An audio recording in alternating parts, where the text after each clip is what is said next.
Hi, I'm Olivia Martinez. I'm 28, living in San Francisco, and working as a software engineer. Calling it my best life might be a bit of a stretch, but hey, I'm managing. My apartment's got a view of the fog, and I can afford the occasional overpriced avocado toast. So there's that. But trust me, getting here wasn't exactly smooth sailing. Picture this. I'm 8 years old, rocking pigtails, when my dad, Michael, decides family life isn't his scene anymore. He packs up and takes off with a woman young enough to be his daughter. "Sweetie, I'll always love you, but I need to find myself," he said. "Yeah, sure, Dad, find yourself in someone else's arms." Fast forward 4 years, and it's my mom's turn. Sarah meets Mr. Moneybags and suddenly craves a fresh start. "Olivia, darling, you'll understand when you're older. This is for the best," she said, kissing me goodbye. The best for who, exactly? Thankfully, Grandma Elena stepped in, no questions asked. "Olivia, my sweet girl, we'll get through this together," she'd say, wrapping me in those warm, cinnamon-scented hugs that felt like home. Don't get me wrong, I'm doing okay. I've got a great job at Tech Corp, where I met my best friend Zoe. She was the one who finally convinced me to try therapy. "Girl, you've got more baggage than an airport carousel." "Time to unpack that," she said over our third glass of wine one night. So there I was, pouring my heart out to Dr. Patterson every Tuesday. "Olivia, how does your parents' abandonment make you feel?" He'd ask. "How do you think it makes me feel, Doc?" Like I just won America's Next Top Abandonment Story. Just when I thought I was getting a grip, life threw another curveball. Grandma Elena, the only real parent I ever had, passed away.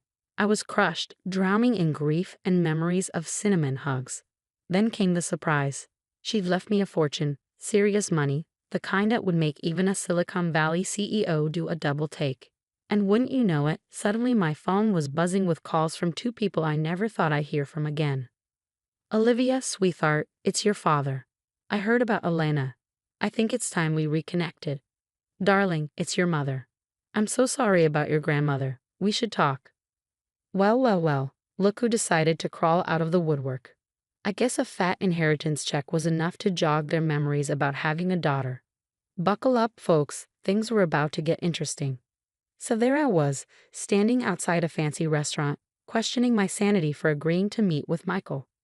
Yeah, I'm calling him Michael now. Dad is a title you earn, and this guy cashed in his chips a long time ago. "Olivia, oh sweetheart, you look so grown up," he said, walking toward me with a woman who looked like a desperate housewives extra on his arm and 2 mini Michaels trailing behind. "Hi, Michael," I replied, my voice flatter than week-old soda. "This is Vanessa, my wife," he said, beaming like he was introducing me to a shiny new car. "And these are the twins, Bryson and Kyler." I forced a smile. "Nice to meet you all." As we sat down, I couldn't help but notice Vanessa's designer everything. Her purse probably cost more than my monthly rent. "So Olivia," Michael started, his voice dripping with fake sincerity, "I heard about Elena. I'm so sorry. She was a good woman." "Yeah, she was the best," I replied, stabbing my salad like it had wronged me. "Funny how you remember her now." Michael had the decency to look uncomfortable. "I know I made mistakes, sweetie, but I'm here now. We're family." "Family?" I scoffed. "Is that what you call it?" Vanessa chimed in, her voice nauseatingly sweet. "Olivia, your father's been through a lot too. We should focus on healing." I bit my tongue so hard I tasted blood.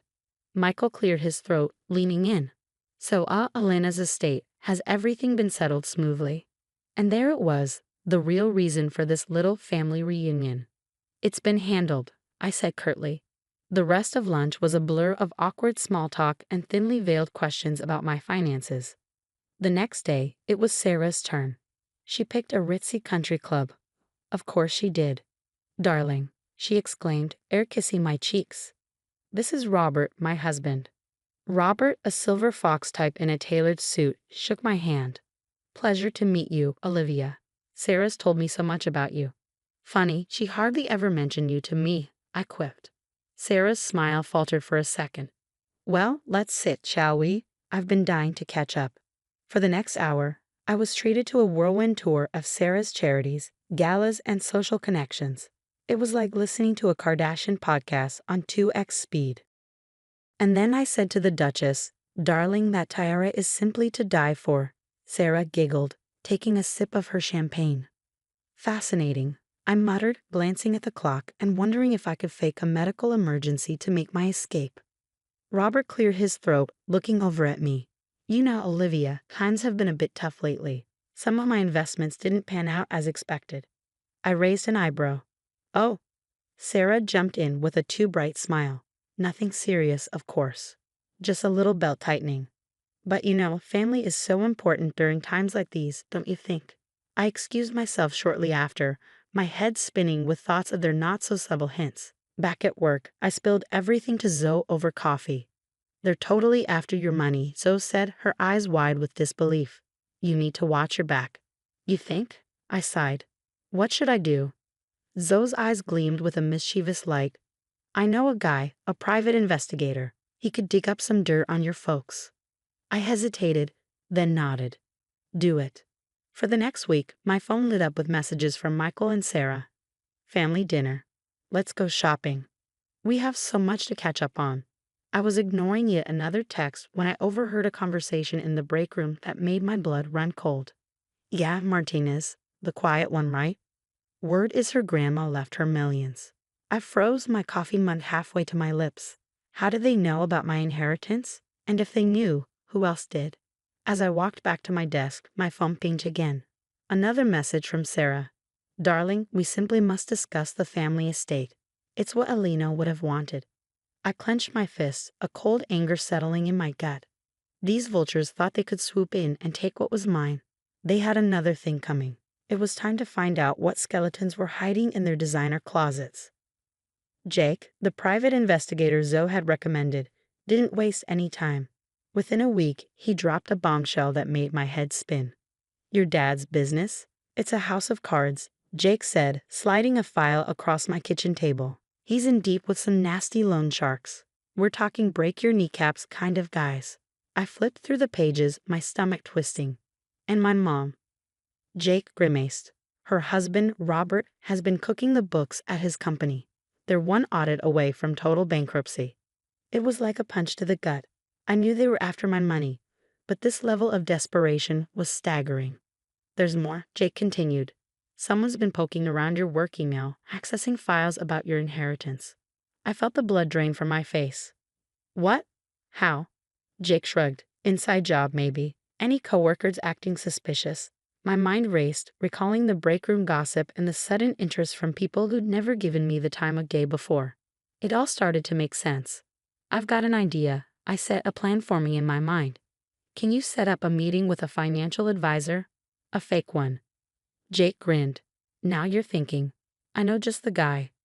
The next day, I invited both Michael and Sarah to separate meetings with my financial advisor to discuss my inheritance.